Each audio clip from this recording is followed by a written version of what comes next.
we go out right now to the floor of the New York State Senate. I don't even know if this is legal, but and we welcome in New York State Senator Lee Zeldin, who happens to be an Army reservist and a JAG.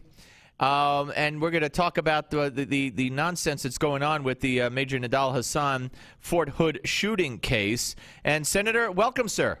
It's great to be here, Steve. Thanks for having me. Is like the Senate stopped now? The business is stopped, and we could do the interview. They're all watching you.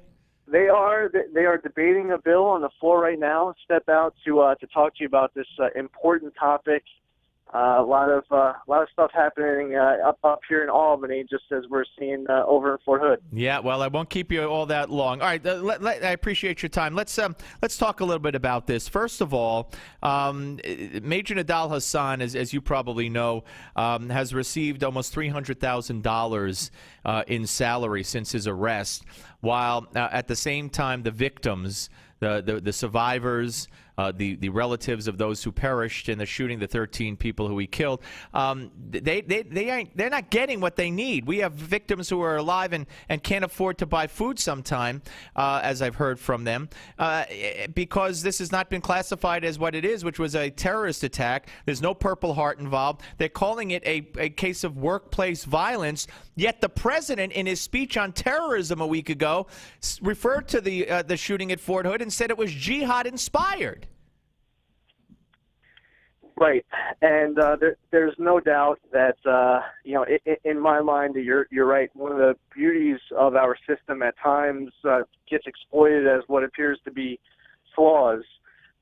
Is that we're innocent until proven guilty, and we're given certain rights for Major Hasan facing a court-martial. The fact of the matter is, here you have someone who committed such a heinous act.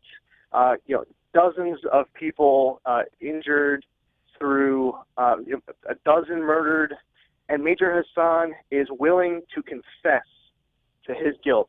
And even though he's willing to confess to his guilt, he's still getting paid, and we have a system where he can't even enter his guilty plea because of the nature of the crime. Well, explain that to me and to the people listening, the non-military people, because this is before a military tribunal.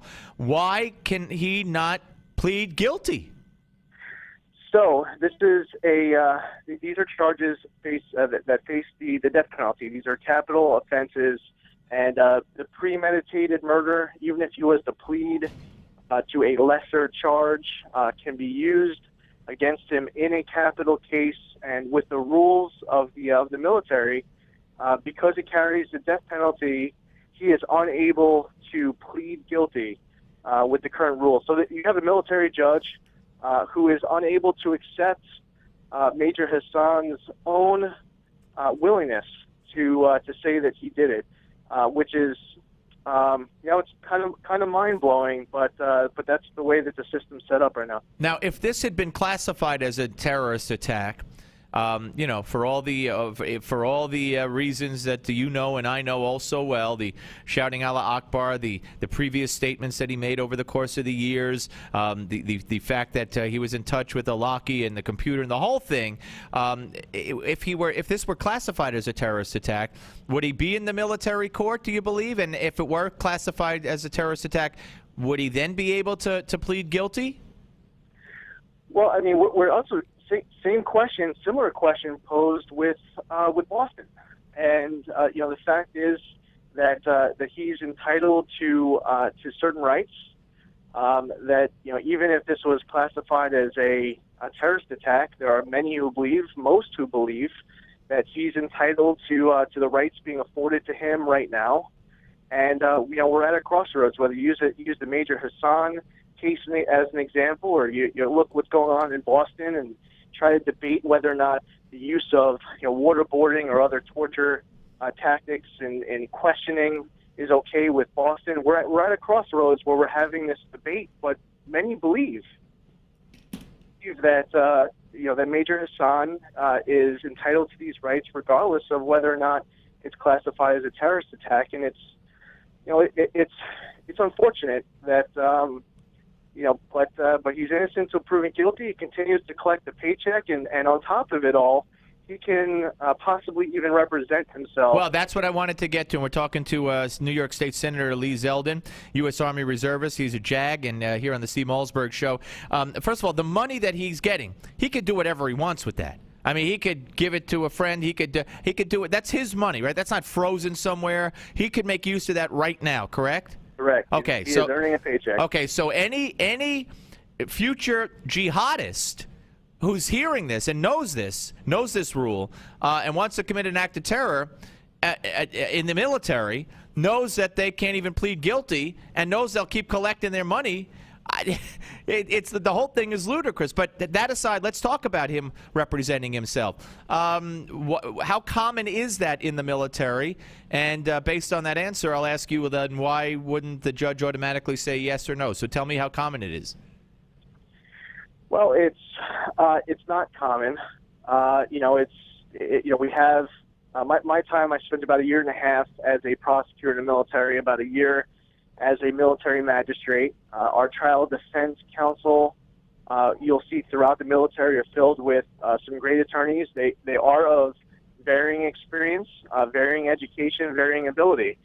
Major Hasan fired his civilian counsel a couple of years ago, and now he is interested in possibly taking the lead with regards to his own defense, and it can create a situation where the people who are going to be testifying against him will be facing possibly cross-examination by Major Hasan. Now, Major Hasan is physically paralyzed because of what he suffered that day. So he's in a wheelchair. Right. He was fit to stand trial as determined by medical experts.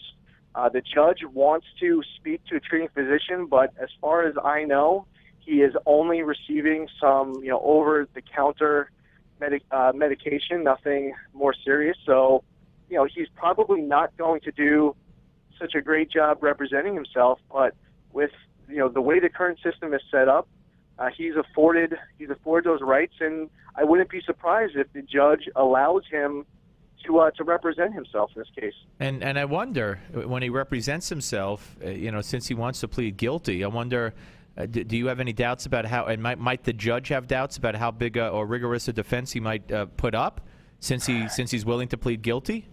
Exactly. I mean, that's a great question. I would be surprised if he's someone who is willing to plead guilty to crimes facing the death penalty. Why would he be putting up a rigorous defense? And the fact is, he doesn't know much about the military rules of evidence, and he doesn't have courtroom experience. So.